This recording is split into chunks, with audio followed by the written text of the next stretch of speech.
Hi, my name is Alex Frost and today I'm going to be talking about the media production course at the University of Derby. More specifically though, the TV module. And really I'm just going to be assessing how much I feel I have learnt and how much I've grown as a media student. As I feel the course has been really beneficial in helping me to get to the next level. So yeah, I hope you enjoy. So, over the year we've looked at quite a lot of different aspects of the TV world, but I think the most important elements we've looked at are lighting, sound, editing and camera work. Now in regards to lighting, we've done quite a lot. We've learned how to properly set up various different lighting setups, and we've also looked at how to properly light an actor's face to make them look quite realistic and natural. But the most important thing we've learned is definitely the three-point lighting system. So this involves three different lights. You've got the key light, which lights the subject and gives them form. You've got a fill light, that's used to soften the shadows on the face, and it's not as harsh as the key light. Then you've got the backlight, and that's used to give the subject dimension and separate them from the background. So the key and the fill light should both be positioned 45 degrees from the subject, and the backlight should be positioned higher than both of those lights. The most important thing is the three-point lighting system doesn't actually require lights. You could use the sun as a key light and maybe substitute in a camera phone torch. It's just, the most important thing is to make sure the subject looks normal and real. And so I think doing lighting in the course has been really beneficial because, not only has it kind of helped me understand how to set up the lights and stuff like that, but it's just really helped outside of shooting indoors, because really we've only used the lights in studio, but outside of the studio it's been really helpful just to make me think, oh, okay, is this lighting good? Could it be better? Maybe I'll move it here, maybe I'll move it there, and it's just shown me how important lighting actually is. So I feel like it's been really beneficial to me. So, next up I'd like to talk about sound. Now sound actually really surprised me with this course because obviously I know sound in film and TV is important. Like music for example can make or break a horror film. Without sound a horror film would not be anywhere near scary. But I never realised how crucial sound actually is. So the reason it really surprised me is obviously films and TV are very visual, but it is so easy to forget that sound plays an imperative role in filming. And the reason for this is a bad visual can be saved with good audio, and some editing tricks, it can be salvaged. However, bad audio cannot be fixed whatsoever. If you get audio that's distorted, there is no way you can save that. And because of that, sound is very important and you have to make sure you get it right.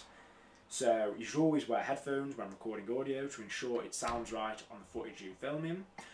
You should always film the room atmos for 10 seconds, and you do that to help you in the edit. It makes the edits smoother in regards to the audio. You should always try and use proper mics when you can, as that will really help improve the audio quality.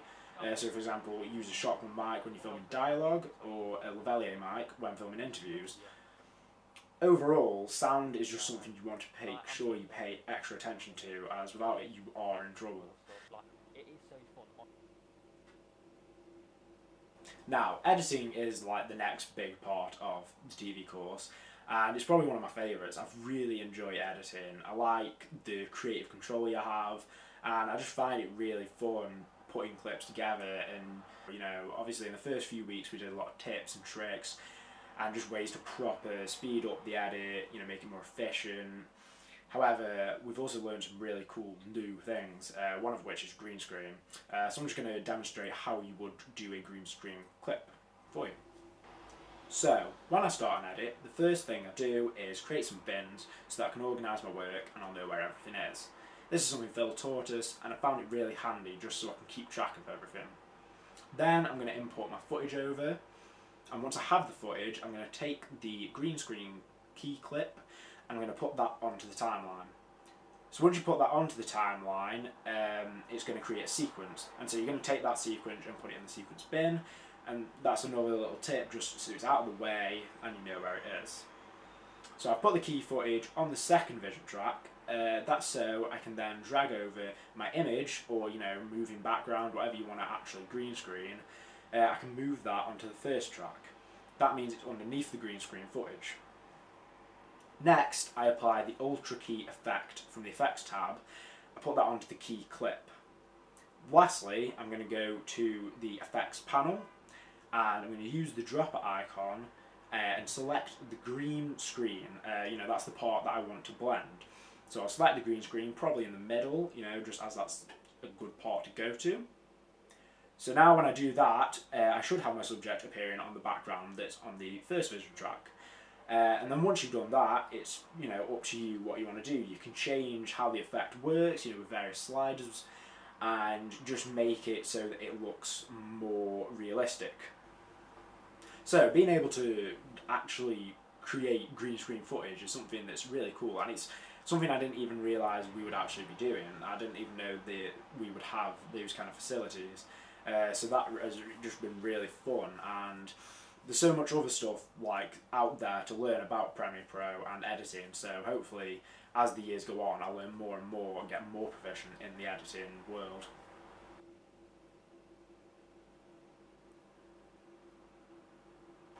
So the last thing we learned a lot about this year has been camera work, and a lot of cool things you can do with a camera. One of the coolest things is definitely cloning.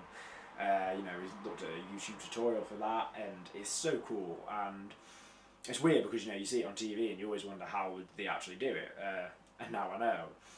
And even though a lot of that stuff does take place in the edit, it all starts with the camera.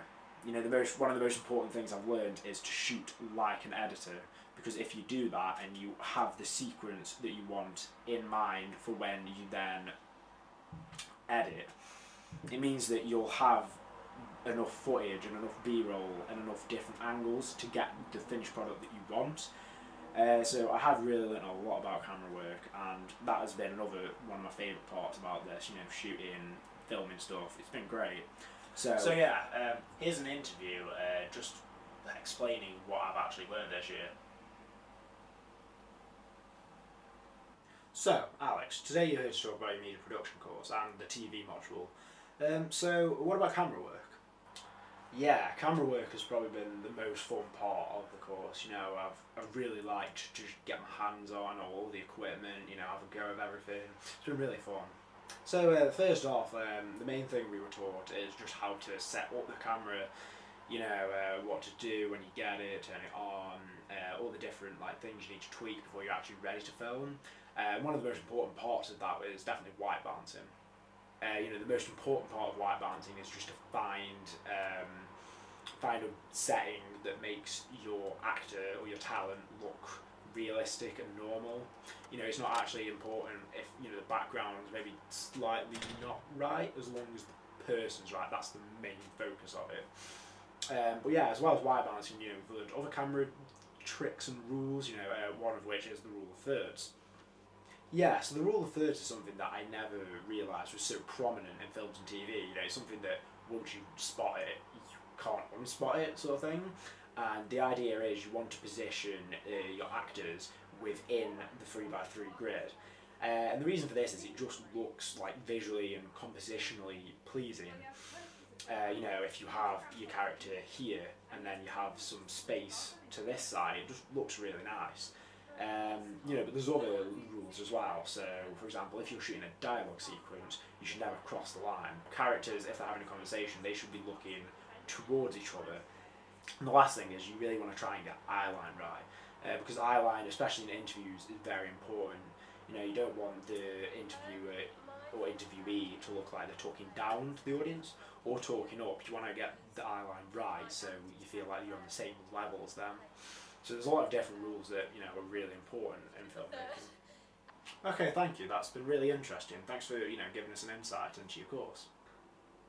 Okay, thank you for watching.